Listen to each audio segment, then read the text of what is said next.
میں آج آپ سے ایک سوال پوچھنا چاہتا ہوں. یہ ایک ایسا سوال ہے جس کا جواب پاکستان کے ہر شخص کے پاس ہے، چاہے وہ جس بھی عمر کا ہو. اور سوال یہ ہے کہ پاکستان کو کس نے تباہ کیا؟ آپ کو جان کر یہ خوشی ہوگی اور حیرت بھی ہوگی کہ پاکستان کو اصل میں ہم نے ہی تباہ کیا ہے. پاکستان میں بحث کرنے کا کلچر بہت زیادہ عام ہوتا جا رہا ہے، بے شک وہ ٹی وی چینلز ہوں یا پھر سوشل میڈیا ہو. اگر آپ نیشنل ٹی وی دیکھیں، ایک ہی طریقے کے پولیٹیشین ہر چینل پہ بیٹھ کر ایک ہی طرح کا بحث کر کے ایک دوسرے کو ٹارگٹ کر رہے ہوتے ہیں. اسی طریقے سے سوشل میڈیا پہ ایک ہی دوست ڈفرینٹ پوسٹ پہ ڈفرینٹ پولیٹیکل پارٹیز کو سپورٹ کر کے ایک دوسرے کے ساتھ بدتمیزی کر رہے ہوتے ہیں اور ایک دوسرے کی عزت اچھال رہے ہوتے ہیں. اسی طریقے سے سوشل میڈیا پہ بھی آپ کو ہوتا ہوا نظر آ رہا ہوگا. سوال یہاں پر یہ بھی ہوتا ہے کہ ڈیبیٹ کس لیے ہوتی ہے؟ ڈیبیٹ پرابلمس کو سالو کرنے کے لیے ہوتی ہے، پر پاکستان میں ڈیبیٹس ایگو کو بوسٹ کرنے کے لیے یا پھر ایگو کو جیتنے کے لیے ہوتی ہے. جس بھی چینل پہ جائیں، جہاں بھی جائیں، ڈیبیٹ کرنے کا مقصد صرف یہ ہوتا ہے کہ ایک دوسرے کو کس طریقے سے ہرایا جائے.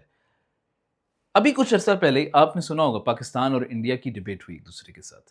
یہ ڈیبیٹ ایک دوسرے کو ہرانے کے لیے نہیں تھی. سرپرائزنگلی کتنے پاکستانی ایک دوسرے سے یہ پوچھ رہے تھے یہ ڈیبیٹ کون ہارا کون جیتا. یہ سوال میں بھی آپ کے سامنے رکھ لیتا ہوں. یہ سوال ہم سب ایک دوسرے کے سامنے رکھ لیتے ہیں کہ اس میں کون جیتا.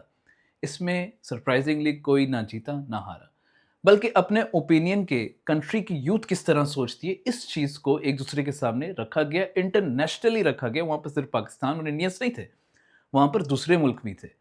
ان کے سامنے رکھا گیا کہ ہمارے اسٹوڈنٹس کیا سوچتے ہیں. ذرا سوچ کر دیکھیے، اگر پاکستان کے اسٹوڈنٹس وہاں پر جو لوکلی ایک دوسرے کے پارٹی کے لیے اتنا لڑتے ہیں، جو پاکستان کے لیے اتنا نہیں لڑتے، اگر ان کو وہاں پر بٹھا دیا جاتا، میرا خیال ہے وہ بہت جنیرک باتیں کرتے. وہ کچھ ایسی باتیں کرتے جس کا نہ کوئی مقصد، نہ سر نہ پاؤں ہوتا. وہ شاید یہ کہتے کہ دیکھیں جی ہمارا لیڈر دیکھیں تسبیح پہن کر، یا پھر کہتا کوئی دیکھتا کہ دیکھیں ہمارے لیڈر کی کیا سادگی ہے. اگر آپ چاہتے ہیں کہ اپنے ملک کو سکسیسفل کریں، so you have to be on right line.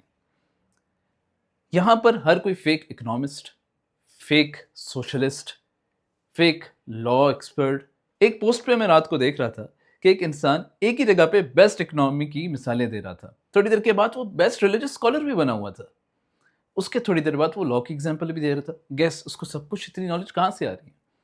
اس کی ساری چیزیں چیٹ جی پی ٹی سے مل رہی ہیں. He is just wasting his A I energy on these things. Just imagine کہ یہی انرجی جو ہم ایک دوسرے کے ساتھ بحث میں لگا دیتے ہیں، اس انرجی کو اگر ہم کسی یوزفل چیز پہ لگائیں تو اس کا کیا رزلٹ ہوگا. پاکستان میں ٹاکسک کلچر بہت عام ہو چکا ہے، اور اس کی سب سے بڑی وجہ یہ ہے کہ ہم لوگ دن رات ٹاکسک باتیں کرتے رہتے، ایک دوسرے سے بحث کرتے رہتے، جس کی وجہ سے ٹاکسٹی بہت عام ہو رہی ہے. میں نے کچھ عرصہ پہلے ہی کہا تھا، آپ کو یاد ہوگا، کہ whatever we think all the day it comes to you every day. Just imagine اگر آپ دن رات ٹاکسٹی پہ بات کرتے رہیں گے تو اس کا رزلٹ تو یہی نکلے گا. جسٹ امیجن اسی ٹاکسٹی کی وجہ سے یہاں کے چیف جسٹس جب ریٹائر ہو کر باہر گئے تو ان پہ فیملی کے ساتھ اٹیک کیا گیا. Justice Faez Isa. And some of them were celebrating over it. آپ نے قاضی صاحب کو دیکھا بڑی؟ جی 100%. اور آپ یہ دیکھیں اتنا ذلیل انسان اتنے پروٹوکول کے ساتھ پاکستان کی ایمبیسی کی گاڑی میں، اور ایسے منہ چھپا. یار کیا کرو گے تم اس پیسے کا کہ تم اپنا منہ ایسے کر کے گاڑی میں نہیں بیٹھ سکتے؟ شرمندہ ہو جاؤ. This is seriously جو کہ سوچنے کی واقعی ضرورت ہے. آپ پلیز اس پہ سوچیں. پاکستان میں ڈیبیٹ کا سولوشن نہیں ہوتا بلکہ بلاک بٹن ہوتا ہے. جانے سے پہلے میں آپ سے ایک سوال پوچھنا چاہتا ہوں کہ آخری دفعہ جب ڈیبیٹ کی تھی تو آپ نے کیا اپنی غلطی مانی تھی کہ آپ غلط ہیں؟ اپنا بہت زیادہ خیال رکھیے گا، خوش رہیں اور دوسروں کو بھی خوش رہنے دیجیے پلیز. اللہ حافظ.